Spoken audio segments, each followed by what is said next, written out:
प्रश्न ये है कि दैवी और आसुरी स्वभाव का आधार क्या है, किसी को याद है? किस आधार पर आप कहेंगे कि ये व्यक्ति दैवीय गुणों से युक्त है? शास्त्र के वचनों पर श्रद्धा, उसके अनुसार कार्य करना। और असुर, असुर के गुण होता है कि उसके दो सींग होते हैं, ऐसे ऐसे नहीं होते हैं, शास्त्र के संग ना चल करके अपितु अपने मन माने ढंग से चलता है। जैसे अगर मैं दाल चावल खाना चाहता हूं तो ये आसुरी विचार है या दैवी विचार है? दैवी विचार है। शानो प्रभु कह रहे दैवी विचार है। कितने लोग समर्थन करते हैं? हाँ, देखिए अब अभी बात क्लियर हो जाएगी कि भगवान क्या बोल रहे हैं गीता में, यज्ञ शिष्टासिनो संतो मुच्यन्ते सर्व किल विषय भुंजते तु अघम पापा ये पचंत आत्म कारणात्। मांस के बारे में नहीं बोल रहे हैं। जो व्यक्ति दाल चावल रोटी सब्जी यह भी भगवान को अर्पित किए बिना खाता है और ऊपर से प्याज के छिलके डाल करके, तो यह भी आसुरी विचार है, क्योंकि ये कृष्ण को समर्पित नहीं है, वह केवल पाप खा रहा है। गलत तो नहीं बोल रहे ना 3:13। तो यानी कि भगवत गीता के अनुसार कौन व्यक्ति दिव्य है? जो भगवान को अर्पित करे खा रहा है। भले ही वो जो व्यक्ति भगवान की अवमानना कर रहा है, भगवान को नहीं मानता है, आसुरी विचार वाला व्यक्ति। समझ रहे? चलिए पढ़ेंगे, एक बार श्लोक की आवृत्ति करेंगे, सबके पास होगा 16.123। ये बात बड़ी रिवोल्टिंग लगेगी, अरे मतलब केवल वेजिटेरियन चीजें खा रहा है फिर भी आसुरी विचार है, क्योंकि कृष्ण से विद्रोह है। चलिए बोलते हैं, श्री भगवान वाच, श्री भगवान वाच, अभयम सत्व संशुद्धि, अभयम सत्व संशुद्धि, ज्ञान योग व्यवस्थिति, ज्ञान योग व्यवस्थिति, दानम दमश्च यज्ञश्च, दानं दमश्च यज्ञश्च, स्वाध्यायस्तप आर्जवम्, स्वाध्यायस्तप आर्जवम्, अहिंसा सत्यम क्रोध, अहिंसा सत्यं क्रोध, त्यागः शान्तिरपैशुनम्, त्यागः शान्तिरपैशुनम्, दया भूतेषु लोलुप्त्वम्, दया भूतेषु लोलुप्त्वम्, मार्दवम् ह्रीरचापलम्, मार्दवम् ह्रीरचापलम्, तेजः क्षमा धृतिः शौचम्, तेजः क्षमा धृतिः शौचम्, अद्रोहो नातिमानिता, अद्रोहो नातिमानिता, भवन्ति सम्पदम् दैवीम्, भवन्ति सम्पदम् दैवीम्, अभिजातस्य भारत। अभिजातस्य भारत। तो हम लोग ब्राह्मणों के गुणों के बारे में सुनना चाहेंगे। आज हम लोग ब्राह्मण के गुण के बारे में पढ़ रहे हैं प्रभुपाद जी के तात्पर्य से। पेज नंबर 54 है यहाँ पर, यहाँ शुरू करते हैं। जहां तक ब्राह्मणों की सरलता यानी आर्जवम का संबंध है, इसका पालन न केवल किसी एक आश्रम में किया जाना चाहिए, अपितु चारों आश्रम के प्रत्येक सदस्य को करना चाहिए। आप बढ़ सकते हैं ऊपर का पढ़। अच्छा, चाहे वह ब्रह्मचर्य, गृहस्थ, वानप्रस्थ अथवा संन्यास आश्रम में हो, मनुष्य को अत्यंत सरल तथा सीधा होना चाहिए। इसका अर्थ बुद्धू नहीं होता है। सरल का अर्थ बुद्धू नहीं होता। जैसे आपको बताया था मैंने, द्रोणाचार्य जी को पता था कि धृष्टद्युम्न उनको मारने के लिए उत्पन्न किया गया है, ये पता है ना आपको? द्रुपद ने यज्ञ से उत्पन्न किया था, तो क्या वो बुद्धू थे? बुद्धू नहीं थे, लेकिन जब वह उनसे शिक्षा लेने के लिए आया तो सरलता में उन्होंने उसको दिया, शिक्षा दिया।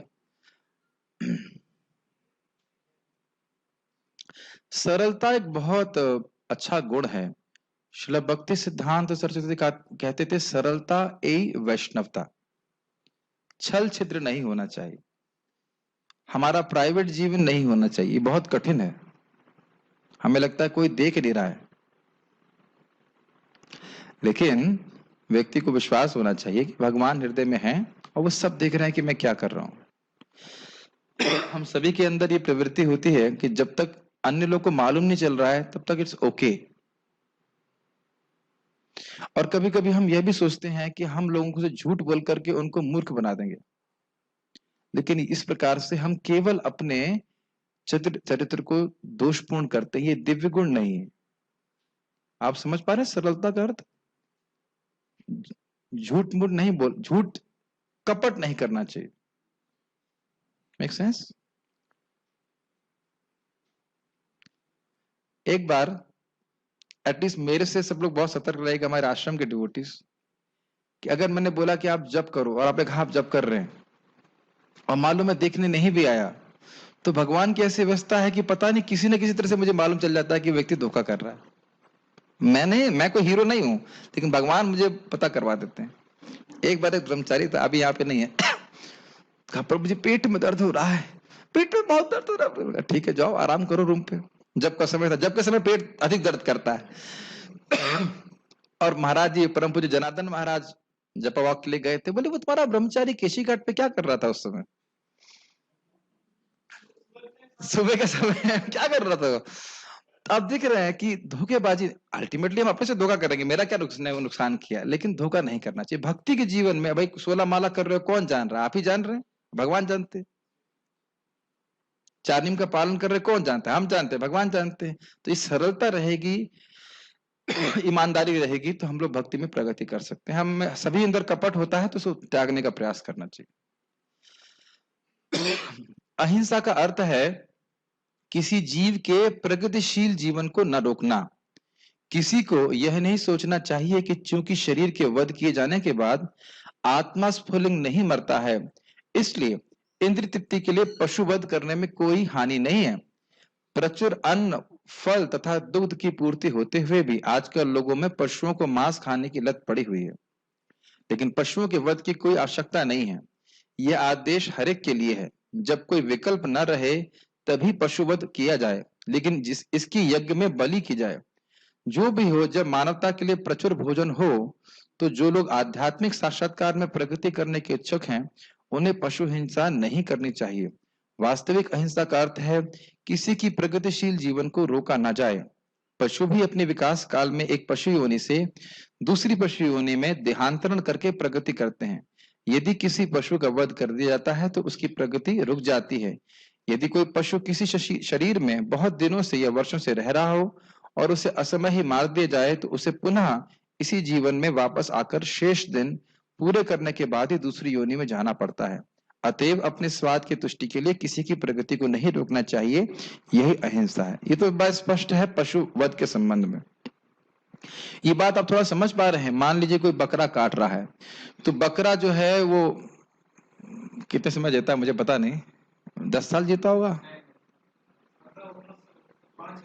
5 साल, अब पता नहीं, जो भी हो, मान लीजिए 5 साल उसका कर्मानुसार 5 साल जीना है। अब शानू प्रभु को अथॉरिटी मान रहे हैं, समझने शानू शास्त्र मुझे नहीं पता क्या होता है कि बकरे की उम्र कितनी होती है, शायद जूम पे किसी वक्त को पता हो तो आप गूगल पे सर्च कर सकते हैं। जो भी होता हो, चलो मान लो 5 साल है और व्यक्ति ने उसको 2.5 साल में मार के खा गया, तो अब उसको फिर से जन्म लेना पड़ेगा और 2.5 साल फिर और उसी योनि में व्यतीत करने पड़ेंगे। समझ रहे हैं? तो अब 2 बार एक ही योनि में आना पड़ा ना, ये हो गया। एक अहिंसा का और बहुत अच्छा अर्थ है कि देखिए कि जीव में, मनुष्य मात्र में भोग की वासना बहुत अधिक है, तो उसके सामने कुछ ऐसा दृश्य प्रस्तुत करना या कुछ ऐसी बात बोलना जिससे उसकी भोग की इच्छा बढ़ जाए, यह बहुत बड़ी हिंसा है। तो आप बताइए कि पिक्चर बनाने वाले हिंसा कर रहे हैं कि नहीं कर रहे? समझ में आ रहा है ना? ये गंदे गंदे चित्र दिखाते हैं, ये हिंसा हो रही है कि नहीं? ये और बड़ी हिंसा है कि लोगों को कृष्ण भावना से च्युत किया जाए। और एक हिंसा है, शास्त्र श्रीमद् भागवत में है कि मच्छर मारना भी हिंसा है। इस पे भाई मच्छर आपका खून पीने आ रहा है तो उसको तो पता नहीं कि आपको दुख हो रहा है, इसीलिए लोग शास्त्र सुनना नहीं चाहते।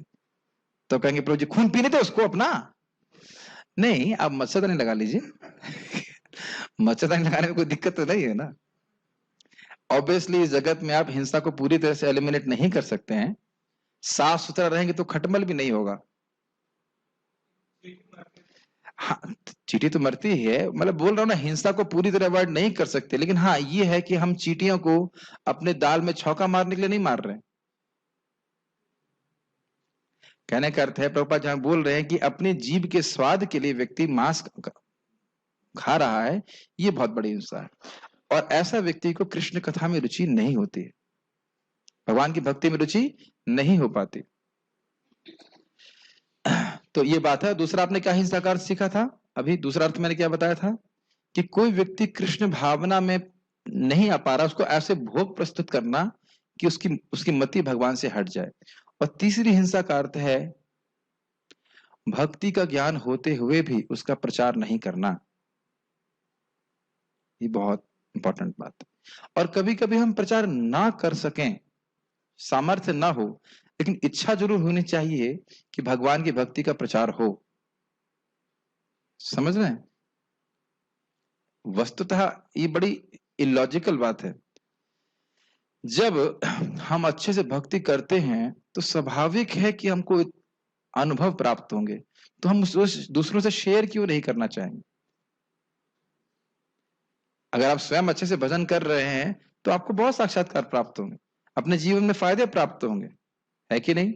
जैसे अभी देखो, आप देख रहे हो मुझे खांसी है, अब मुझे एक दवा मिली है, पता नहीं चलेगी कि नहीं चलेगी। मान लो उस समय बहुत जल्दी ठीक हो गया, तो क्या दूसरे व्यक्ति को जो खांसी से ग्रस्त है, क्या मैं उसको नहीं बताऊंगा? क्या इस दुनिया में आप होते हुए नहीं देखते? तो पॉइंट ये है कि जब हम कृष्ण भावना का स्वयं अनुशीलन करते हैं, खुद सुखी होते हैं, तो स्वाभाविक है हम दूसरों को भी देना चाहते हैं। लेकिन जो नहीं दे रहा है वह एक प्रकार बहुत बड़ी हिंसा कर रहा है। ऐसा कैसे हो सकता है थोड़ा प्रभु जोर जी से कि बोलिए। ऐसा कैसे हो सकता है कि कोई कृष्ण भावनामृत का सुख ले रहा हो दूसरे को न बांट पाए? ऐसा कैसे हो सकता है कि कोई कृष्ण भावना का अनुशीलन कर रहा हो दूसरों को ना दे? कुछ भक्त होते हैं जो वाकई भजनानंदी होते, वो प्रीचिंग नहीं करते। लेकिन मैं एक भजनानंदी को जानता हूं जो 3 लाख नाम जप करते हैं। कभी कभी हमारे आश्रम में कभी गेस्ट के रूप में आते हैं, बहुत प्रेम है। वो कहते हैं मैं अपने भजन का कुछ हिस्सा आपको दे रहा हूं, आप प्रचार कर रहे हैं। आप देख रहे हैं उनका एटीट्यूड? मैंने कभी कुछ कहा नहीं, लेकिन उन्होंने कहा कि मैं अपने भजन का हिस्सा आपको दे रहा हूं, आप प्रचार करो। वो बड़े प्रसन्न होते हैं, मेरे गुरु महाराज को बहुत पसंद करते हैं और कहते हैं महाराज जी के लेक्चर हमें हमें दीजिए सुनने के लिए। तो हो सकता है वो प्रचार नहीं कर रहे हो, लेकिन ऐसा नहीं कि वो चाहते नहीं है कि प्रचार रहो। मैं फिर से रिपीट कर रहा हूं कि जरूरी नहीं है कि वो प्रचार कर नहीं रहे हो, हो सकता है वो प्रचार ना कर रहे हो, लेकिन ऐसा नहीं कि उनकी इच्छा नहीं कि प्रचार ना हो। हम चाहते हैं कि हम भगवान का दर्शन प्राप्त करें, सिद्धि प्राप्त करें, बिल्कुल सही बात है। नारद जी भगवान कृष्ण के सामने खड़े हैं, बृहद भागवतामृत आखिरी में देखिए, और उनसे भगवान कहते हैं बेटा वरदान मांगो, कुछ भी मांगो। तो कहते हैं मैं अनंत काल के लिए आपकी कीर्ति का प्रचार करता रहूं। हम सोच रहे हैं कि हम परफेक्ट हो जाएंगे तो अब कुछ नहीं करेंगे। कृष्ण सामने खड़े हैं और इस प्रकार का आशीर्वाद मान रहे हैं, क्योंकि ये आनंद है, बहुत बड़ा आनंद है। तो अब जैसे सिंपल सी बात, हमारे समुद्र प्रभु हैं, कर्णामृत प्रभु हैं, कुकिंग कर रहे हैं, वो प्रीचिंग नहीं कर रहे ना? बहुतों को तो फिलोसफी समझ ही नहीं आती, खाली समझ में आता है कि दाल बहुत अच्छी बनी है। और ये मेरा खुद का एक्सपीरियंस है। मैं एनटीपीसी में था और मैंने आर्ट ऑफ माइंड कंट्रोल दिया, सेमिनार दिया, वहां के डीजीएम जीएम सब आए थे। अब देखिए प्रीचिंग कर सकते हैं, और जबकि मैं एक न्यू डिवोटी था, न्यू एंट्रेंस था।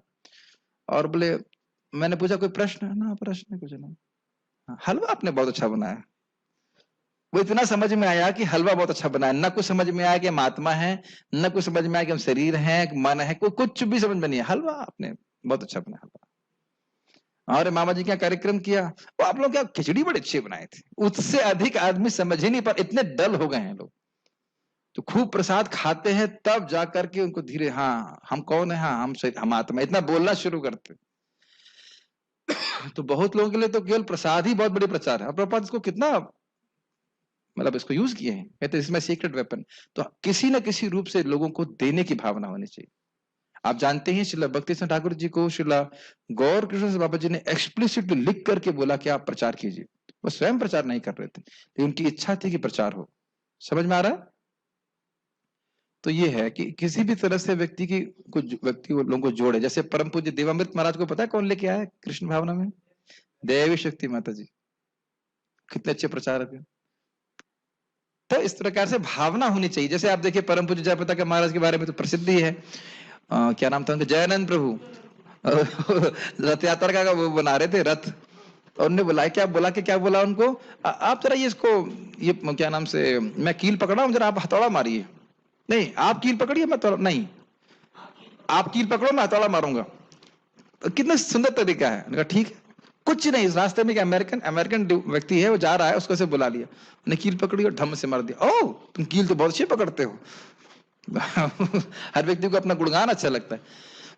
मुझे ऐसा, अब मैं कील पकड़ता हूँ और अब आप हैमर करिए। मैंने किया अच्छे से, ओ लगता है आप कारपेंटर हैं, बड़ा अच्छा किया आपने। फिर महाराज पूरा, मैंने सुना पूरा रथ में कील ठोकते रहे, और देखिए पूरे विश्व में सबसे बड़े प्रचारक बने। तो भक्त की भावना होनी चाहिए। और आज मैं महाराज से बहुत सुंदर बात सुन रहा था, अद्भुत बात सुन रहा था। कह रहे हैं जैसे हम कहीं पहुंचना चाहते हैं, वो वचन की बात कर रहे थे, अर्थगम वचन। मैं बोल के रहूंगा उसके, बहुत सुंदर बात है। अर्थ प्रदान करने वाले वचन, अर्थ को अर्थ तक पहुंचाने वाले वचन, ये शास्त्र के वचन है, भागवत के, भगवत गीता के। तो महाराज कह रहे थे कि जैसे हम लोग कहीं जाते हैं तो कार चाहिए होती है, पेट्रोल चाहिए होता है, सब कुछ चाहिए होता है, लेकिन हमें रास्ता बताने वाले लोग चाहिए होते हैं। आपके पास कार हो, पेट्रोल हो, सब कुछ है, चलाना भी आता है, लेकिन क्या आपको रास्ता बताने वाले लोग नहीं चाहिए? है कि नहीं? और इसी पे भक्त ने ये, मतलब जो जो वचन वो बोलते हैं, हाँ वो रास्ता वहां पे, हाँ वो रास्ता वहां पे, मील के पत्थर देखते हैं, वृंदावन 20 किलोमीटर दूर है, वृंदावन 10 किलोमीटर दूर है, तो वो हमको प्रेरित करते हैं कि हम गाड़ी चलाते रहे, हम सही रास्ते पे हैं, हम आगे बढ़ेंगे। तो हम कुछ भी ना कर सके तो क्या लोगों को भगवान कृष्ण के बारे में बता नहीं सकते? और कुछ भी नहीं, धन नहीं, कुछ भी नहीं है, क्या हम नहीं बता सकते? तो बात कर रहे थे कि साधुओं से हमें कृपा मिलती है, उनके वचन सुन करके। वे हमें अर्थगम वचन देते हैं जो हमारे अर्थ की प्राप्ति कराने वाले होते हैं। तो ये बहुत इंपॉर्टेंट है कि, तो इसलिए साधुओं को ये हिंसा नहीं करनी चाहिए, चुपचाप नहीं बैठना चाहिए, कृष्ण के बारे में बोलने के लिए उत्साहित होना चाहिए। ये सब बातें बोलने के लिए मैं बोल रहा था, समझ रहे ना मेरी बात? कोई व्यक्ति गलत रास्ते पे जा रहा है, आपको सही रास्ते पे लेके जा रहा हो, ये बहुत बड़ी कृपा है। बाकी वो काम कर लेगा, उसके पास है पेट्रोल है, गाड़ी है, सबके पास जीभ है, लेकिन क्या नहीं बोलते हैं? हरे कृष्णा कृष्णा कृष्णा हरे हरे, हरे राम राम राम हरे हरे। क्यों? क्योंकि अर्थगम वचन नहीं सुन रहे, उसके महिमा नहीं समझ पा रहे। जब महिमा सुनते तो देखिए हरे कृष्णा कर रहे हैं। राजकुमार, आपके पास की जो जीभ है वो मेरे से बड़ी है क्या? सेम है, तो आप हरे कृष्णा क्यों कर रहे हैं? क्योंकि आप सुने हैं, आप समझ रहे हैं। जब हम सुनते हैं तो उसी जीव का प्रयोग करके हम भगवान की प्राप्ति कर सकते हैं। तो इसलिए ये, इस हिंसा से, ये साधुओं की हिंसा है। चुपचाप बैठे हैं और कुछ बोल नहीं रहे, और बहुत बहुत बड़े महात्मा है, क्या कुछ बोलते ही नहीं है। और प्राय ऐसे ही गुरु जी लोगों को अच्छे लगते हैं जो कुछ बोले ना, कभी बोले नहीं कि सुबह उठो, क्या त्यागना चाहते हो? बेटा एक वचन ले लो त्यागने के लिए। क्या? करेला त्याग दूंगा मैं, लौकी त्याग दूंगा मैं, लेकिन कहो कि मसाला त्याग दो, शराब त्याग दो ना, ऐसे गुरुजी हमको बिल्कुल नहीं चाहिए। समझ रहे? तो ये बताना हमारा कर्तव्य है लोगों को कि इनका धर्म क्या है। तो ये ऐसी हिंसा भक्तों को नहीं करनी चाहिए। ये हिंसा है अगर हम किसी को कृष्ण भावना का उपदेश नहीं दे रहे हैं, या किसी तरह से प्रसाद इत्यादि कुछ देकर के हम कनेक्ट नहीं कर रहे हैं, और इससे हमारी कृष्ण भावना कुंठित होती है। इसलिए व्यक्ति को भावना रहे, जब आपके मन में जुनून रहेगा, इच्छा रहेगी, तो भगवान आपको योग्य बनाएंगे। सत्यम का अर्थ है कि मनुष्य को अपने स्वार्थ के लिए सत्य को तोड़ना होना चाहिए, ताड़ना नहीं, तोड़ना मरोड़ना नहीं चाहिए। वैदिक साहित्य में कुछ अंश अत्यंत कठिन हैं, लेकिन उनका अर्थ किसी प्रामाणिक गुरु से जानना चाहिए। वेदों को समझने की यही विधि है। श्रुति का अर्थ है किसी अधिकारी से सुनना। मनुष्य को चाहिए कि अपने स्वार्थ के लिए कोई विवेचना न गढ़े। भगवत गीता की अनेक टीकाएं हैं जिसमें मूल पाठ की गलत व्याख्या की गई है। शब्द का वास्तविक भावार्थ प्रस्तुत किया जाना चाहिए और उसे प्रामाणिक गुरु से ही सीखना चाहिए। इस संबंध में परम पूज्य राधा गोविंद महाराज और परम पूज्य वृंदावन चंद्रनाथ महाराज जी, मुझे उनसे प्रेरणा मिलती है। पहले तो मैं समझ में नहीं आता था, अब मैं जब कमेंट्रीज पढ़ता हूं तो देखता हूँ महाराज लोग कमेंट्रीज ही बोलते हैं, कभी शास्त्र से बाहर कुछ बोलते ही नहीं, इसलिए इतना एवर फ्रेश रहता है। और अब श्रील प्रभुपाद जी के तात्पर्य क्यों एवर फ्रेश रखते हैं? हम कमेंट्री भी पढ़ते देखते, आप देख ही रहे हैं, प्रभुपाद जी पूरा आचार्यों की बात को ही रख रहे हैं, कभी घुमा फिरा के बात नहीं करते। आप समझ रहे हैं बात? अगर कोई बात हमको नहीं पता है तो अपनी बात बताने की बजाय क्या दूसरे सीनियर वैष्णव से हम कंफर्म नहीं कर सकते? उस दिन बात चल रही थी कि एक ही नाम से जीव मुक्त हो जाता है, और मैंने प्रश्न किया तो एक डिवोटी ने पूछा, प्रभु जिसका अर्थ आपको पता था, क्यों पूछा आपने? एक नाम से मुक्त हो जाता है, इसका अर्थ क्या है कि वह अब मुक्ति के पथ पे, ऐसा नहीं कि तुरंत भगवत धाम चला जाएगा, जा भी सकता है लेकिन प्राय होता नहीं, वो मुक्ति के पथ पे आया है। तो अब सीनियर भक्त से हमने जब सुना, एक प्रामाणिक वैष्णव से सुना, तो अब हमारा ये अंडरस्टैंडिंग क्लियर हो गई। अब हम दूसरे को बताएंगे तो अपने घुमा फिरा के नहीं बताएंगे उसे। अगर हमें कुछ नहीं पता है तो बोल दो नहीं पता है, लेकिन घुमा फिरा कर नहीं बताना चाहिए। और एक और बात ध्यान दीजिएगा, जब हम कुछ बोल रहे हैं प्रचारक के रूप में, अगर हम शास्त्र के वचन बोलते हैं और वो व्यक्ति दोबारा शास्त्र में देखता है तो उसकी श्रद्धा बनती है। दुनिया की सबसे बड़ी सेवा है कि हम किसी के हृदय में भगवान के प्रति शास्त्रीय श्रद्धा जागृत कर सकें। आपका नाम भूल गया, नाम क्या है फिर से बताइए? अंतरात्मा प्रभु। दुनिया की सबसे बड़ी सेवा क्या है? कोई बात नहीं, देखिए मैं जब को देख रहा हूं कि कौन किसका मन कहाँ जा रहा है, वो देख के से मालूम चल जाता है। फिर से सुनिए, दुनिया की सबसे बड़ी सेवा ये है कि लोगों के हृदय में भगवान कृष्ण के प्रति शास्त्रीय श्रद्धा जागृत करें। क्योंकि आप जानते हो, फिर वह गीता भागवत में श्रद्धा हो गई, उसके अनुसार चलेगा तो वह कृष्ण की प्राप्ति कर लेगा, भगवान की प्राप्ति करेगा, उससे नीचे नहीं आएगा वो। और ये बात अब मैं क्या अपने मन से बोल रहा हूं, भगवान गीता में बोलते हैं, ये जिस ज्ञान को जो दूसरों को देता है ये मुझे सबसे अधिक प्रिय है।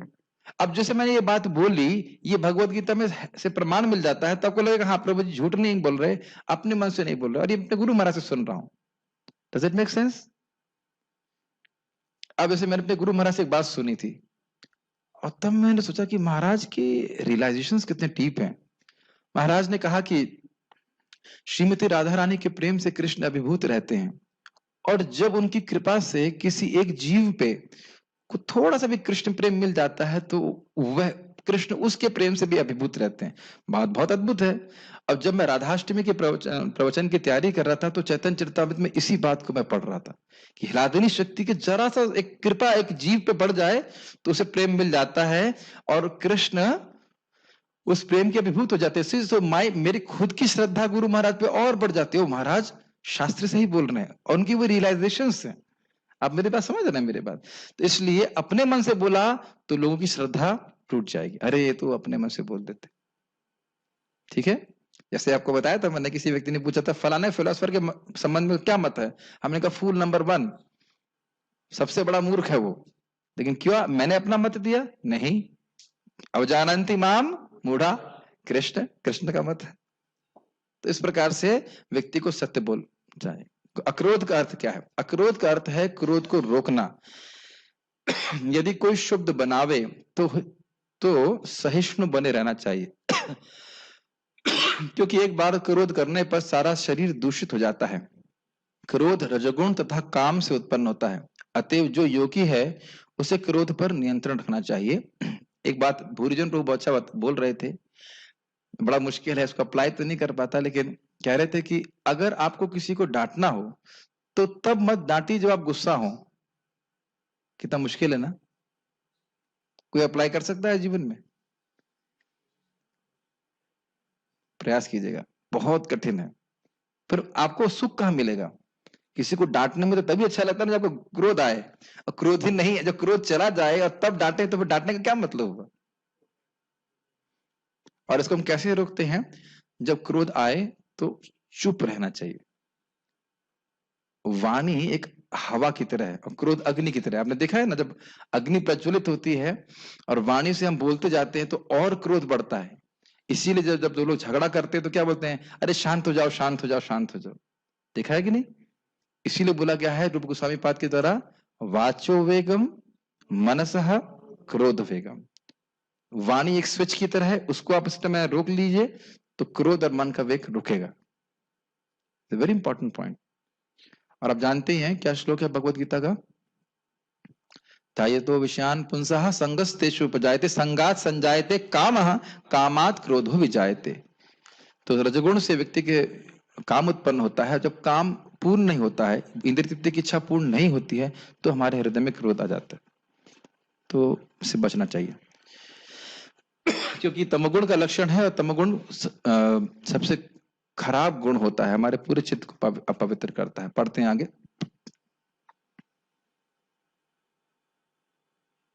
मुझे पूरी लीला याद नहीं है, लेकिन विश्वामित्र जी की टेस्टिंग हुई थी कि वह, हाँ अब याद आ गया, विश्वामित्र जी की टेस्टिंग हुई थी कि वो ब्राह्मण बने कि नहीं बने, ब्रह्म ऋषि हुए कि नहीं। तो बहुत तपस्या की, बहुत तपस्या की। तो पहले में मेनका आई थी, मेनका आई थी, तो काम के वशीभूत हो गए थे, आप जानते ही, उस पर शकुंतला पैदा हुई, फिर मेनका चली गई। उसके बाद फिर तपस्या करने लगे, तो फिर कौन आई थी मुझे याद नहीं है, अच्छा याद नहीं, लेकिन नाम कोई दूसरी अप्सरा आई, तो वो शाप दे दी थी, ऐसा कुछ हुआ था। तो फिर नहीं, उर्वशी नहीं थी, कोई तो थी, जो भी रहो, कोई अप्सरा आई तो शाप दे दी, तो अब किसके वशीभूत हो गए, क्रोध के। तो अब अरे ठीक है, कोई बात नहीं। अब जो तीसरी बार फिर तपस्या करने लगे, कह रहे अरे फिर मेरी तपस्या नष्ट हो गई, फिर तपस्या करने लगे, तो फिर इस प्रकार से आए, तो फिर वो शांत रहे। इस संबंध में बहुत भगवान क्या नाम है उनका, भगवान नर नारायण, बड़ा सुंदर लीला है। वो तपस्या कर रहे थे, तो और देवता सब अपने गाना बजाना लेकर के आए, और वो अप्सराएं आ रहे हैं, और भगवान कुछ क्रोधित ही नहीं हो रहे, भगवान मुस्कुरा रहे हैं, कहते अप्सरा ये देखो, उनके शरीर से इतनी अप्सरा निकल रही, कहते देखो तुम्हारी अप्सरा तो मेढक जैसी लग रही, कहते ले जाओ ऋषि को ले जाओ। इसमें से भगवान को कभी क्रोध नहीं आता। और सबसे अच्छे उदाहरण कौन है, भगवान विष्णु। बहुत अच्छा लग रहा है बोलने के लिए, भगवान बहुत अच्छा मन कर रहा है बोलने के लिए, इसलिए बोल दे रहा हूं। भगवान विष्णु की आप जानते हैं प्रसिद्ध लीला, भृगु मुनि चेक करने के लिए कौन भगवान है, तो पहले पिताजी के पास गए, ब्रह्मा जी के पास, खाली प्रणाम नहीं किए, तो ब्रह्मा जी की आंखों में क्रोध आ गया, लेकिन फिर वो उसको सहन कर लिए कि अरे कोई और लोग कहेंगे आप ही ने तो नहीं सिखाया अपने बेटे को, एटिकेट नहीं सिखाया। उसके बाद अब शिव जी के पास जाते हैं, तो शिव जी का के छोटे भाई हैं भृगु मुनि, और जो है प्रेम से आलिंगन करने चलते हैं, हट शमशान में रहने वाला, श्राख रखता है ऐसे करके। तो शिव जी इतना क्रोधित हो गए कि मारने के लिए चल पड़े, तो ये भी भगवान नहीं है। तो अब शिव जी से, ब्रह्मा जी से के प्रति मानसिक अपराध, इधर मन से और वाणी से, दोनों से अपराध, और भगवान विष्णु के पास पहुंचे, तो उस समय भगवान विष्णु माता लक्ष्मी के गोद में अपना सर रखे हुए थे, और आए और बोले शिरोदशाई करुण दक्षाई शाई शाई, सोता रहता है आलसी, वाणी से अपराध भगवान विष्णु पे, और आकर के पूरा छाती पे प्रहार किया। और इस जगत में आप जानते हो कि किसी की पत्नी के सामने अगर पति का अपमान करने, तो उसे और क्रोध आता है। इस पे भी एक और लीला है, लेकिन अभी उधर नहीं जा रहे। लेकिन भगवान विष्णु है, महाराज बता रहे थे, एक टांग पकड़ते भृगु की को फेंक देते कहीं पे, तो भृगु का कोई आइडिया नहीं लगता कहाँ गए भृगु मुनि, इतने शक्तिशाली है भगवान। लेकिन भगवान ने, क्या आप जानते ही हो, भगवान उठे और उन्हें उनके चरण है अपनी छाती के पास ही रखकर सहलाने लगे कि मेरी छाती बहुत कठोर है और आपका चोट लग गई होगी। ये तो आप लीला जानते ही हैं, लेकिन चक्रवर्ती पाद क्या कहते हैं, वो कहते हैं कि भगवान विष्णु जब क्रोधित नहीं हुए, तो यह उनका सतुगुण का लक्षण था, और जब भगवान ये कह रहे हैं कि मुझसे अपराध हुआ है, ये उनके निर्गुण होने की लक्षण है। इस प्रकार से तो भगवान अपने स्वयं आचरण से सिखा रहे हैं कि क्रोध नहीं करना चाहिए, ठीक है, प्रयास करना चाहिए। बाकी बहुत सारी बातें कर सकते हैं, लेकिन हम इतना ही रखते हैं। अपैशनम का अर्थ है कि दूसरे के दोष न निकाले और व्यर्थ ही उन्हें सही न करे। निसंदेह चोर को चोर कहना छिद्रान्वेषण नहीं है, लेकिन निष्कपट व्यक्ति को चोर कहना उस व्यक्ति के लिए परम अपराध होगा जो आध्यात्मिक जीवन में प्रगति करना चाहता है। तो मान लीजिए, अब मैं सुबह किसी भक्त को देखता हूं कि वह उठ नहीं रहा मंगल आरती के लिए, और मैं कहता हूं आप मंगल आरती के लिए क्यों नहीं उठ रहे हैं, तो क्या यह है अपैशनम है? तो अच्छा है, आप लोगों से परमिशन मिल गई है कि आप लोगों को सुबह उठाया जा सकता है उसके लिए। आप समझ रहे हैं मेरी बात? लेकिन एक और इसमें बहुत सारी बातें हैं। एक कि करेक्शन को जबरदस्ती जरूरत से ज्यादा नहीं देना चाहिए। ये हर जगह है, केवल ब्रह्मचारी आश्रम के लिए पर नहीं है। किसी के भी आप सुपीरियर हैं, हर छोटी चीज के लिए आप टोकते बैठेंगे तो वो व्यक्ति परेशान हो जाएगा। तुमने तिलक राइट ऐसे क्यों लगाया, तुमने ऐसे क्यों लगाया, तुमने धोती ऐसे क्यों बांधी, तुमने ऐसे क्यों किया, तो व्यक्ति हैरान हो जाता है कि नहीं? इतना नहीं देना चाहिए। और जो जूनियर है उसको भी सीखना चाहिए कि जो बात बता दी है उसे कर लेना चाहिए। अब बोला गया है कि भाई आपको मंदिर में बैठ के जप करना है, पता लगा न्यूज आ रही है कि वो उधर भग रहे हैं, उधर भग रहे हैं, उधर भग रहे हैं, तो यह भी उचित नहीं है। लेकिन स्वाभाविक है कि लोग नहीं, मतलब नहीं करते हैं, तो सिर्फ बोलते रहना चाहिए। भगवान बोलते हैं ऋषभ देव की गुरु को शिक्षा देते रहना चाहिए, भले ही शिष्य पालन ना कर पाए। और क्रोधित भी नहीं होना चाहिए। अब ये भगवान की आज्ञा है, क्योंकि बहुत बार सभी लोग मन के द्वारा गाइडेड रहते हैं, तो मन तुरंत छोड़ता थोड़ी ना है, इसलिए बताते रहना चाहिए। लेकिन जैसे अभी हमारे एक भक्त ने कल की तो बात है ना, कल सुबह इतना ब्रिलियंट प्रसाद बनाया हमारे करुणामृत प्रभु ने, और दूसरे व्यक्ति ने बोला क्या बना दिया तुमने, तुमने सब्जी को डीप फ्राई नहीं किया। अरे भाई तो सब्जी को डीप फ्राई नहीं किया है तो आप कुक को क्यों डीप फ्राई कर रहे हो? सारे भक्त खुश हैं, तुम्हारा जीव का स्वाद अलग है, तो तुम यह तो नहीं कह सकते कि प्रसाद दूंगा, तुमने बिल्कुल यूजलेस बनाया, थर्ड क्लास बनाया ऐसा करके। क्या ये सही बात है? क्या ये सही तरीका? ये बिल्कुल तरीका सही नहीं है। यदि आप ये भी कहना चाहते हो, करेक्शन देना भी चाहते हो, तो कहो प्रभु जी मुझे ऐसा लग रहा है कि इसमें थोड़ा इंप्रूवमेंट होना चाहिए। Does it make sense? ये कभी नहीं क्या बना दिया, थर्ड क्लास है ये और वो, ये बिल्कुल नहीं अच्छी बात। देखिए निंदा के संबंध में महाप्रभु के वचन है, महाप्रभु के वचन है चैतन्य भागवत से, हर जीव मेरा दास है, तो किसी की निंदा करने का हमको अधिकार नहीं, केवल उन्हीं को करेक्शन देने का अधिकार है जो हमारे आध्यात्मिक संरक्षण में हैं। उसका फायदा क्या होगा? महाप्रभु कह रहे हैं जिसने केवल एक बार कृष्ण बोला है, क्या बोला है, क्या बोला है, क्या बोला है, आपने 3 बार बोला है, और महाप्रभु क्या कह रहे हैं, एक बार, और दूसरे की निंदा नहीं करता है, तो उसका उद्धार मैं स्वयं करूंगा। क्या विजय प्रभु जी, महाप्रभु ने क्या बोला है विजय प्रभु? एक बार कृष्ण बोला है और देखो वाह, एक बार कृष्ण बोला है उसका उद्धार मैं स्वयं करूंगा, ये बोले हैं। बीच की कंडीशन आप में कहा गए निंदा दूसरे की नहीं करना है, वो ऐसा है, वो वैसा है, देखो सो रहा है, ये है, वो है, हमें वो सब नहीं करना है। यदि कभी प्रवचनों में बोला जाता है कि हमें जब में सोना नहीं चाहिए, हमें ये नहीं करना चाहिए, तो ये सब शिक्षा दी जा रही है। तो भगवान भी देंगे, अभी देने वाले हैं कि ये आसुरी विचार रही है, लेकिन भक्तों की, स्पेशली भक्तों की निंदा से हमको बचना चाहिए, ये बहुत हमारे लिए नुकसानदेह है, ठीक है। और छिद्रान्वेषण का अर्थ समझते हैं? अन्वेषण मतलब खोजना, और छिद्र मतलब होता है छेद, तो छिद्रान्वेषण का मतलब हुआ छेद खोजना, कहां गलती ढूंढे उसकी। जैसे रामचंद्रपुरी महाप्रभु के पास में आए और महाप्रभु ने उनका सम्मान किया, क्योंकि उनके गुरु जी के गुरु भाई थे ईश्वरपुरी पाद के, और उनकी ऐसी आदत थी कि पहले किसी को खिलाएंगे प्रसाद, फिर कहेंगे देखो कितना खाता है, कैसे इंद्रिय संयम करेगा।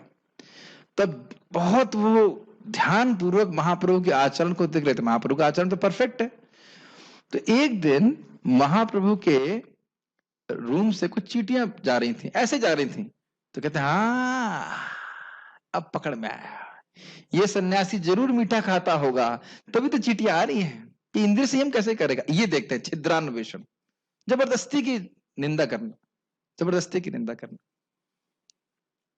तो इस प्रकार से व्यक्ति को नहीं करना चाहिए, अपने दोषों को देखना चाहिए। हिरी का अर्थ है कि मनुष्य अत्यंत लज्जाशील हो और कोई गर्हित कार्य न करे, यानी कि अगर कुछ गलत हो जाए तो उसको फिर शर्म आना चाहिए कि मैं ऐसे कैसे हो गया। हाँ ठीक है।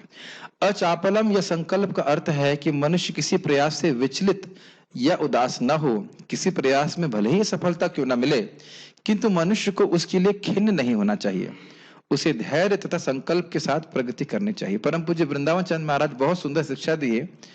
जब उनका प्रसंग चल रहा था चित्रकेतु महाराज का, जब वो राजा थे और उनकी कितनी पत्नियां थी? 1 करोड़। तो महाराज महाराज क्या है कि हम लोग भक्ति करते हैं 2-4 साल करते हैं, कहते हैं प्रभु जी कुछ हो नहीं रहा है। अब यहाँ पे उनका प्रयास देखिए कि 1 करोड़ विवाह कर लीजिए, इतना प्रयास कर लिए संतान उत्पत्ति करने के लिए, फिर भी उनका संकल्प धैर्य बना ही रहा कि प्रयास करते रहना पड़ेगा। तो उनसे शिक्षा लेनी चाहिए कि कितना हमको बच्चे पैदा करने के लिए नहीं, भक्ति करने के लिए प्रयास करना चाहिए, कि ये नहीं कि अब मन नहीं लग रहा है, मन नहीं लग रहा है। इसी संबंध में देवामृत महाराज बहुत अच्छा उदाहरण दिए। वो सच्चा उदाहरण दे रहे थे कि ऑस्ट्रेलिया में एक व्यक्ति था जो एयरलाइंस में काम करता था, एयरलाइंस समझता, हवाई जहाज। तो उसने बहुत सिंपल से व्यक्ति के रूप में काम किया और करते करते करते करते फिर उसने कुछ अपनी कंपनी खोली एयरलाइंस की, और 30 साल बाद, 30 साल लगे उसको, उसने अपनी खुद की एक एयरलाइंस खोल ली। तो स्वाभाविक है कि इसको 30 साल लगे, मेहनत लगी, धैर्य लगा, प्रयास लगा, तब जाके उसने अपनी एक एयरलाइंस खोली।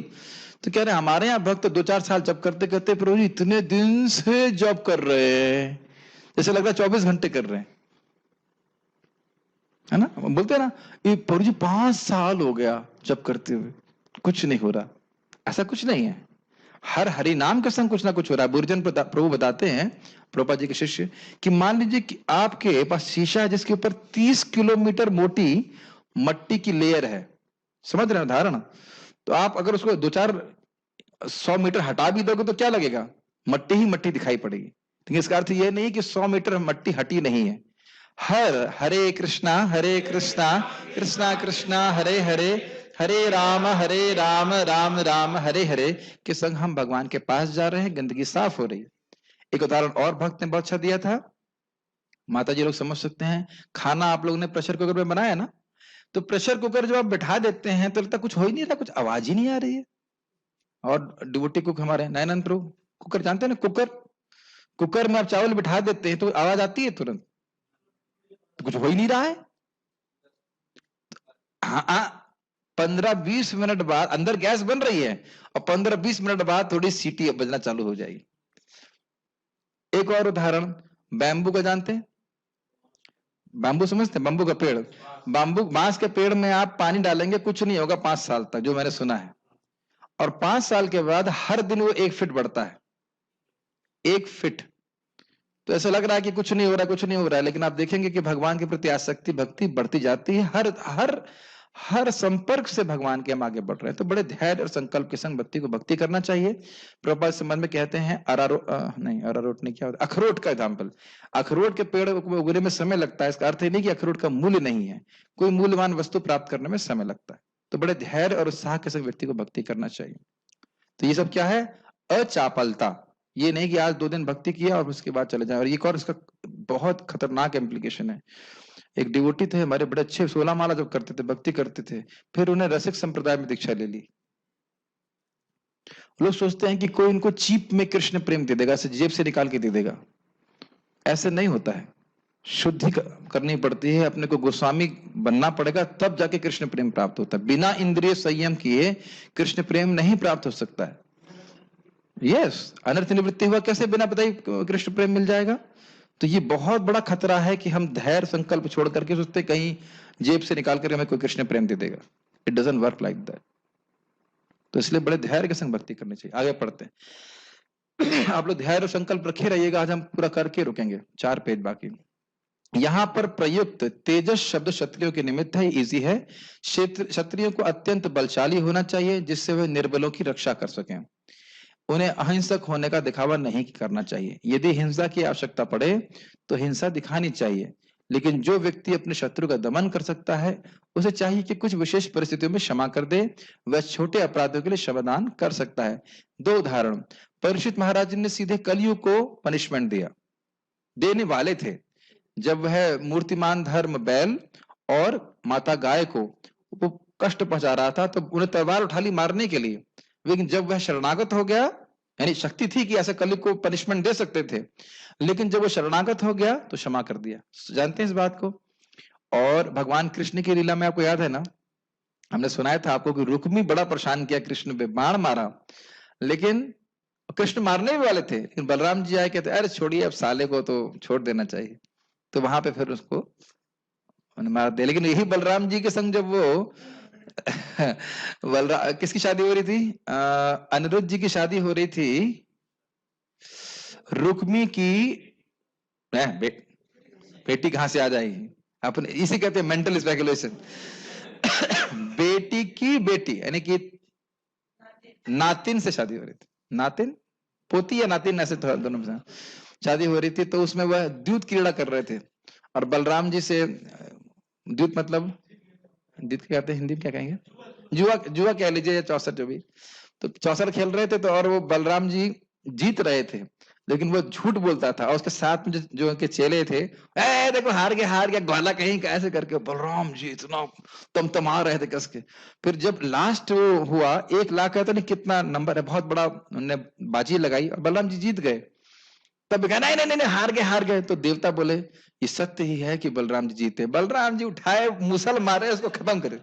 तो तेज है, एक जगह क्षमा करना चाहते क्षमा कर सकते हैं, एक जगह मारना तो मार भी देते। और जो बाकी लोग हंस रहे थे सबके दांत तोड़ दीजिए मुंह से, भाग रहे थे, पकड़े बलराम जी, दांत से मारते। वो पास टाइम बहुत अच्छा लगता है, मारपीट वाले पास टाइम मुझे बड़े अच्छे लगते। तो इस प्रकार से भगवान तेजस्वी हैं। या फिर कृष्ण बलराम जी अकेले ही जरासंध की पूरी सेना को समाप्त कर दे। ठीक है। शौचम का अर्थ है पवित्रता, जो न केवल मन तथा शरीर की हो अपितु व्यवहार में भी हो। यह विशेष रूप से वणिक वर्ग के लिए है। उन्हें चाहिए कि वे काला बाजारी ना करें, और अन्यथा आप जानते हो कम से कम 2 बार जरूर स्नान करना चाहिए। अगर हम दोपहर में सो रहे हैं तो वह शरीर गंदा हो जाता है, तो उसके बाद स्नान करना चाहिए। बाथरूम यूज करने जा रहे हैं लैट्रिन इत्यादि के लिए, तो उसके बाद स्नान करना चाहिए। ये सब शौचम रहता है, ये सब इंपॉर्टेंट है अन्यथा। और बाकी यहाँ पे आप देख ही रहे हैं, शौचम का अर्थ है कि वह चीटिंग नहीं करे। नाति मान्यता अर्थात सम्मान की आशा न करना शूद्रों अर्थात श्रमिक वर्ग के लिए है, जिन्हें वैदिक आदेशों के अनुसार 4 वर्णों में सबसे निम्न माना जाता है। उन्हें वृथा सम्मान या प्रतिष्ठा से फूलना नहीं चाहिए, बल्कि अपनी मर्यादा में बने रहना चाहिए। शूद्रों का कर्तव्य है कि सामाजिक व्यवस्था बनाए रखने के लिए वे उच्च वर्णों का सम्मान करें। देखिए, अगर हमारे ये बात जब बोली जा रही है ना, तो बहुत लोग ऑब्जेक्शन होगा, अरे भाई शूद्रों का दलन कर रहे हैं, नीचा दबा रहे हैं। ऐसा नहीं है। अगर कोई पैर है तो क्या पैर के शरीर में आवश्यकता नहीं होती है? क्या पैर का काम दिमाग कर सकता है? नहीं कर सकता है। लेकिन दिमाग क्या पैर का शोषण करता है? नहीं करता है, गाइडेंस देता है कि गड्ढे में नहीं जाओ। उसी प्रकार से आपस में रेसिप्रोकेशन होना चाहिए, यूनियन बाजी नहीं करनी चाहिए। आजकल देखिए यही सब चल रहा है। और अगर आप किसी शूद्र जो सामान्य व्यक्ति है, जो बहुत योग्य नहीं है, उसको धन देंगे तो क्या करेगा? भागवतम लेके आएगा, ठेके पे जाएगा। यही हो रहा है। तो राजा का कर्तव्य है कि इस प्रकार से जो शूद्र है, जो उसके पास बुद्धि नहीं है, उसको इस प्रकार की सुविधा ना दे। मुझे एटलीस्ट बिहार का अच्छा लगता है, वहां पे शराब पूरी तरह से बंद है। मैं चकित था जब हम बस पार्टी लेके गए थे। पूरे, अब छुप छुप के पीते अलग बात है, लेकिन एटलीस्ट ऑफिशियली उन्हें शराब बंद किया। बिहार मर्द खत्म तो नहीं हो रहा है कि नहीं? मैं इंडोनेशिया गया था तो मुझे हंसी आ रही थी। ड्रग्स अलाउड नहीं है, लेकिन शराब ड्यूटी फ्री। हम ये कितना अमेजिंग है ना। ड्रग्स आप लेंगे तो जान से मार देंगे, सही में ड्रग्स अगर रही तो फांसी दे देंगे, गोली मार देंगे, इतना स्ट्रिक्ट है। लेकिन शराब ड्यूटी फ्री, एयरपोर्ट में उतरते ही शराब पीजिए। ये क्या लॉजिक है? तो समझ में नहीं आता, ये क्या लॉजिक है? शराब नशा नहीं है? खैर, अब ये सब कलयुग है, इसमें क्या बोला जाए। लास्ट पैराग्राफ होंगे प्रभुपाद का। यहाँ पर वर्णित 26 गुण दिव्य हैं। वर्णाश्रम धर्म के अनुसार इनका आचरण होना चाहिए।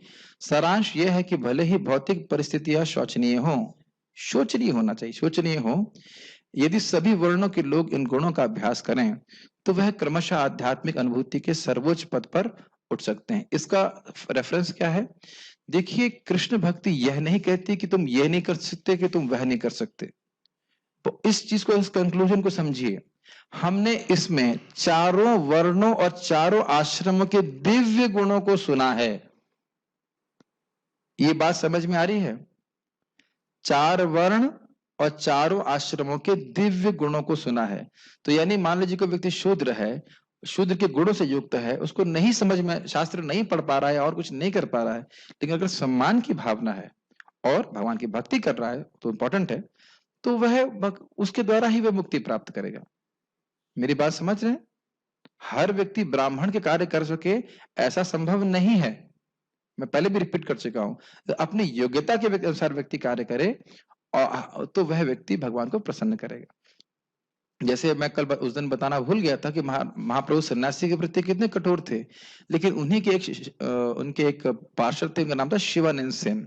और जब उनकी पत्नी गर्भवती थी तो उनको बोला कि जब तुम्हारा लड़का होगा तो उसका नाम तुम पूरी दास रखना। देखिए, महाप्रभु को पहले से पता था कि लड़का होगा, तो उन्होंने कहा लड़का होगा तो पूरी दास रखना। तो अब वहां उनको दूर नहीं रखना कि तुम गृहस्थ हो और पत्नी का संग किया है तो तुम गर्हित हो।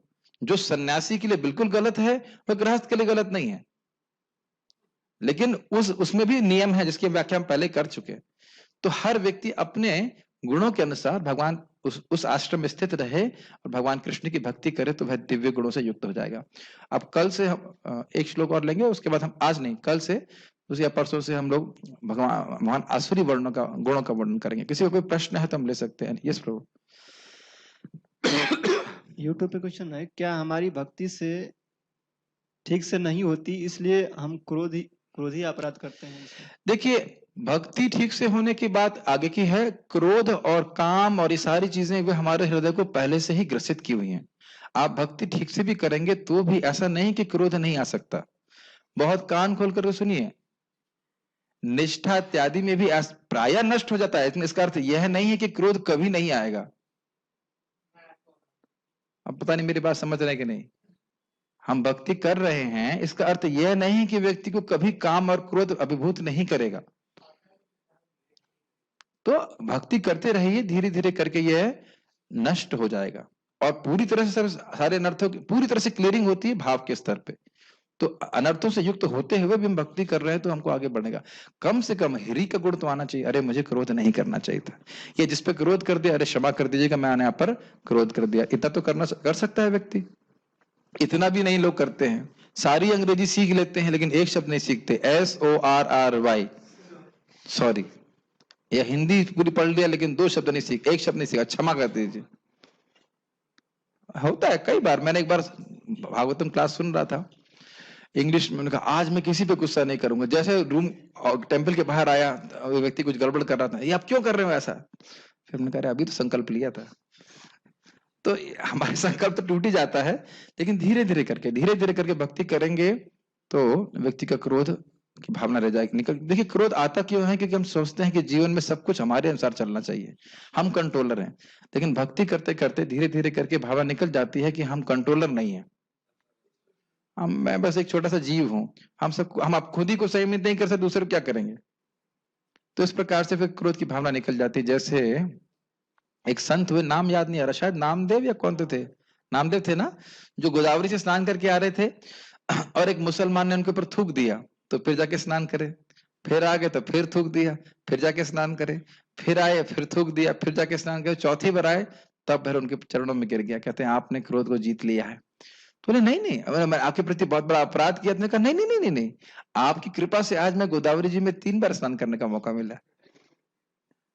लेकिन हम इसको इमिटेट नहीं कर सकते। ये भक्ति जैसे जैसे बढ़ेगी अपने आप ही क्रोध इत्यादि जो भावनाएं वह समाप्त हो जाएगा। इसी बात को उद्धव जी पूछते हैं भगवान कृष्ण से कि एक मनीषी है जो जान रहा है कि वो शरीर नहीं है, वो आत्मा है, और उसका भी पब्लिक में कोई अपमान कर दे तो वो शुद्ध हो जाता है, तो आपके भक्त कैसे सहन कर लेते हैं? तो भगवान स्पष्ट कहते हैं क्योंकि उनका मन मेरे नाम रूप गुण लीला के मधुरता का आस्वादन करने में लगा रहता है, तो इस जगत के मान अपमान की वह अपेक्षा नहीं करते। तो भगवान की भक्ति करके ही हम इस वेग को रोक सकते हैं। बहुत कठिन होता है वेग। ठीक है। अच्छा, किसी ने बताया है कि कमेंट्स हैं कि बकरे की उम्र 15 से 18 साल होती है। चलिए ठीक है। दूसरे व्यक्ति ने कहा 15 से 18 वर्ष। ठीक है, पॉइंट ये था कि उसको मारना नहीं है। 5 है, कोई बात नहीं। दुनिया में सबसे बड़ी सेवा यह है कि किसी के हृदय में शास्त्रीय श्रद्धा स्थापित करना। तो ये कमेंट था, ये तो ठीक है, अच्छी बात, सीख गए आप, गुड बॉय। क्या हमारी नहीं पढ़ चुके। और क्या है, प्रचार में सबसे पहले क्या बताना चाहिए? हम शरीर नहीं है, हम आत्मा है। नहीं, उससे भी पहले बताना चाहिए कि इंसान जानवर में अंतर क्या है।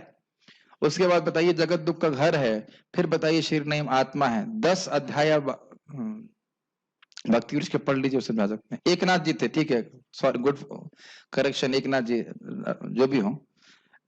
स्मृति से बोल रहा था, सीनियर भक्तों को सुबह आरती में उठाने पर उठ नहीं है तो मन में दुख का अनुभव होता है, तो मैं उन भक्तों से छोटा हूं, तो हमें क्या करना चाहिए उन भक्तों के लिए? कृपया कोई सोल्यूशन बताइए। अब देखिए, यह तो मैं एक भक्त से पूछ रहा था, कोई तो बोल रहा था कि हम सीनियर हो गए हैं। हमने कहा सीनियर से पहले ये देखो कि विषय आसक्ति कितनी कटी है। केवल केवल साल कितने बीत गए हैं उससे सीनियरिटी जूनियरिटी नहीं रखना चाहिए। एटलीस्ट अपने को तो नहीं मानना चाहिए, खुद देखना चाहिए कि हमारी कितनी विषय आसक्ति बनी है। अब चलिए, ये तो बहुत बड़ी बात होगी, कम से कम मंगल आरती के लिए तो उठना चाहिए। हमारे आश्रम में तो हमने सब कुछ खुली छूट दे रखी है, मेरा रूम तो खुला ही रहता है कि कदाचित मैं ना उठ सकूं, कभी नहीं उठ पाया तो मेरे रूम की लाइट ऑन कर सकते हैं। क्यों, रूल है कि नहीं? कभी कभी मेरे को उठाया भी है एक दो भक्तों ने, मैं तो कभी गुस्सा हुआ कि मंगल आरती के लिए क्यों उठाया, मैं सीनियर डिवोटी हूँ। तो बोला आज तक? बोला कभी? कभी नहीं बोला ना। तो अब देख रहे हैं कि मैं जानता हूं कि मैं भी एक सामान्य भक्त हूं, मैं भी थोड़ा अधिक भक्ति कर रहे हैं, अधिक अधिक समय से भक्ति कर रहे हैं, लेकिन हर दिन हमें मंगल आरती के लिए उठना है और मुझे भक्तों की संख्या की आवश्यकता है। तो सीनियर, यहाँ पे आप सीनियर डिवोटी का लेबल लगा सकते हैं, लेकिन उसके अनुसार कार्य भी करना होता है। और ये देखना चाहिए कि सीनियर डिवोटी जब साधना अच्छा कर रहा है तो उससे अन्य जूनियर्स को फायदा, उसको प्रेरणा मिलती है कि हाँ ये ऐसा कर रहे हैं। जैसे मैंने अभी मंदिर बंद था तो मैंने संकल्प लिया कि मैं यहाँ की मंगल आरती नहीं जाऊंगा, मैं गुस्सा था, मैं यहाँ नहीं जाऊंगा, खोलेगा मंदिर तभी जाऊंगा। तो हमारी बहन की लड़की कहती है, मामा जी तो जाते नहीं मंगल आरती, हमें बोलते हैं मंगल आरती जाने के लिए। तो मैंने कहा बेटा मैं सुबह जब करता हूँ सोता नहीं रहता हूँ, मैं जब मंदिर खोलेगा तभी जाऊंगा, यहाँ मुझे कोई प्रेरणा नहीं प्राप्त होती। तो हर कोई देख रहा है कि आप क्या कर रहे हैं, हर कोई देख रहा है। और देखिए, लोगों में गलती देखने की बहुत वो रहती है, क्या कहते हैं उसको, प्रवृत्ति रहती है। तो जितना हो सके हमारा अच्छा आचरण होना चाहिए। मुझे खुद एक भक्त आकर बोले मंदिर में, प्रभु जी क्या ये सब डिवोटी सो रहे हैं? तो ब्रह्मचारियों, आप लोग सब देखते हैं क्या कर रहे हैं क्या नहीं कर रहे हैं, मस्ती कर रहे हैं या भजन अच्छे से कर रहे हैं। तो इसलिए सभी को अपना आदर्श अच्छा रखने का प्रयास करना चाहिए, कैसे बर्ताव कर रहे हैं सब कुछ। तो इससे दूसरे लोगों को प्रेरणा मिलती है भक्ति ठीक से करने के लिए। जैसे मुझे याद है जब मैं बहुत पहले एज अ स्टूडेंट पुणे गया था, और वहां पे मैं बेस में गया था और मंदिर में, दोनों जगह देखा इतना सुंदर तरीके से भक्त लोग जप कर रहे थे। मेरे को लगा वाह क्या भक्त है, हरे कृष्ण कृष्ण कृष्ण हरे, पूरा 4:30 से 6:30 धम धम धम धम जप कर रहे थे। दमदम का मतलब अच्छे से कर रहे थे। तो वो संस्कार आज तक याद है, कितने साल, 16 साल हो गए, मुझे आज भी याद है। उतना मैं उतना नहीं कर पाता था, मुझे पता भी नहीं था। और मान लीजिए सब लोग मस्ती कर रहे होते और कुछ वैसे व्हाट्सएप चला के जब कर रहे होते, उस सब तो व्हाट्सएप नहीं था, तो मुझे लगता है ये क्या है, हाँ पर हमको भी ऐसे करना होता है। तो हर भक्त का दायित्व है कि अपने भक्ति के स्तर को ऊंचा बढ़ाए। जब हमारा ये जपा ग्रुप बहुत अच्छा है इसके लिए, सब लोग इतने अच्छे से जब करते हैं, एटलीस्ट दिखते हैं जब करते हुए, तो बड़ी प्रेरणा मिलती है जब करने की। तो सभी को उस प्रकार से अपना आचरण अच्छा रखना चाहिए, तो ये प्रॉब्लम नहीं आएगी। उसके बाद कह रहे हैं कि भक्त के रूप में हमें इन कौन से गुणों को डेवलप करना चाहिए। ऐसा लग रहा है कि ये गुण आपस में विरोधी है। ये बहुत अच्छा प्रश्न है, प्रश्न समझ रहे हैं? एक तरफ ब्राह्मण के गुण बता रहे हैं, एक तरफ क्षत्रिय के गुण बता रहे हैं, एक तरफ शूद्र के बता रहे हैं, एक तरफ वैश्य के बता रहे हैं। तो व्यक्ति को सीनियर वैष्णव से क्या कहना चाहिए, कंसल्टेशन लेकर के अपने स्वभाव को डायग्नोस करना चाहिए कि मेरा स्वभाव क्या है, और उसके अनुसार व्यक्ति को कार्य करना चाहिए, है कि नहीं? जैसे मैंने कल उदाहरण दिया था, एक व्यक्ति हमको पैसे दे रहे थे और मैंने उनको बताया नहीं, आपका ब्राह्मणिकल स्वभाव है, आप शास्त्र पढ़ो, आप जप करो और लोगों को कृष्ण भावना के बारे में बताइए। तो अपने स्वभाव को समझे और वह उन गुणों को। और दूसरा बात क्या है कि जब हम भगवान की भक्ति करते हैं तो हम अपने आप ही दिव्य गुणों से युक्त होते चले जाते हैं। जैसे मैंने आपको पहले बार बताया था, भगवान एक पिता तो हैं हमारे। आप देखते हैं कि पिता अपने बच्चों को खुद ही आभूषण लाके देता है ना, गले की माला देता है, कान के लिए कुंडल देता है, और फिर क्या बोलता है, अरे मेरा बेटा कितना प्यारा लग रहा है। अब ब्रह्मचारियों को एग्जाम्पल समझ में नहीं आ रहा होगा, अच्छा है ना समझ में आए, लेकिन बाकी लोग समझ रहे हैं मेरी बात। आप लाते थे ना अपने बच्चों के लिए, वो कहते मेरा बच्चा, देखो ड्रेस लेके आते थे बच्चे के लिए, खुद ही माता पिता लेके आते हैं, अरे हमारा बच्चा कितना प्यारा लग, देखो कितना काला टीका लगाओ उस पर, नजर न लग जाए। उसी प्रकार से जब कोई, ये मेरे उदाहरण नहीं, आचार्यगण का उदाहरण है, उसी प्रकार से जब हम भगवान कृष्ण की भक्ति करते हैं, भगवान कृष्ण हमको स्वयं ही दिव्य गुणों से विभूषित कर देते हैं, और फिर कहते हैं देखो मेरा भक्त कितना अच्छा है। जैसे कि मार्कंडेय ऋषि कहते हैं, भगवान जब कोई कुछ करना चाहता है, आपको मैंने पहले भी बताया था, तो आप ही परमात्मा के रूप में प्राण को एक्टिवेट करते हैं, फिर वो मन एक्टिवेट होता है, फिर इंद्रियां कार्य करती हैं। कार्य किसने किया? भगवान ने। लेकिन भगवान कहते हैं फिर भी भगवान उस भक्त की सेवा से प्रसन्न होते हैं और कृतज्ञ होते हैं। मेरी बात समझ में आई? अनुपम कृष्ण प्रभु, जब आप प्रवचन दे रहे थे आज, तो ये पता था कि आप क्या सोच रहे हैं और क्या बोल रहे हैं? और कैसे सोच रहे हैं और कैसे बोल रहे हैं? यस, विचार की धारा आती जा रही है और हम बोलते जा रहे हैं, isn't it? और फिर भगवान क्या कहते हैं, नहीं अनुपम कृष्ण प्रभु ने आज प्रवचन अच्छा किया, इज अ गुड बॉय। ये कितना मजेदार है ना, हमको पता नहीं हम कैसे बोल रहे हैं, कैसे सोच रहे हैं, और जब हम प्रवचन कर रहे हैं, कुछ कर रहे हैं, तो कृष्ण इज वेरी पियाना, भगवद गीता का प्रवचन कर रहा है, अच्छी बात है। ये सब करने वाले कृष्ण है। मैं कैसे सोच रहा हूं, बोल रहा हूं, मैंने कई बार उदाहरण दिया, मुझे नहीं पता, लेकिन कृष्ण बिकम्स हैप्पी। ये कृष्ण की कृपालुता है।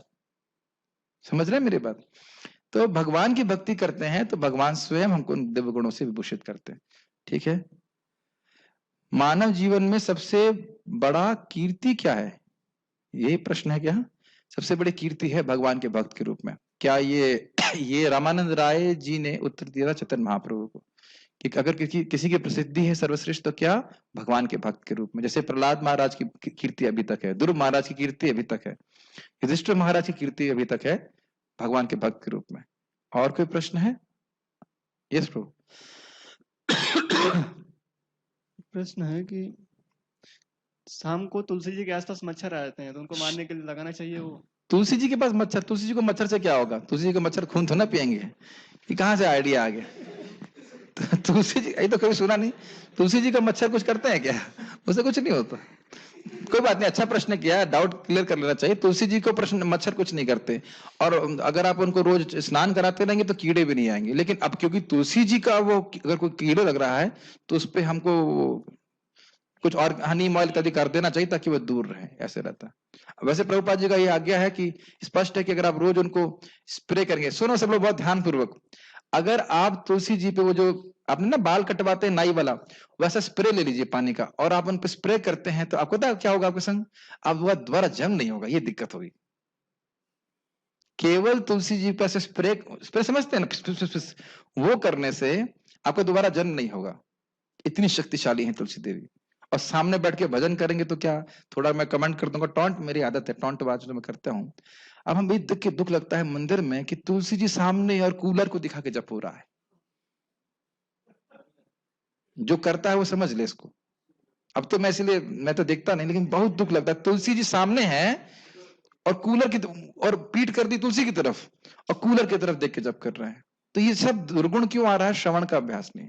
वहां तप करने बैठने कि हवा खाने बैठे?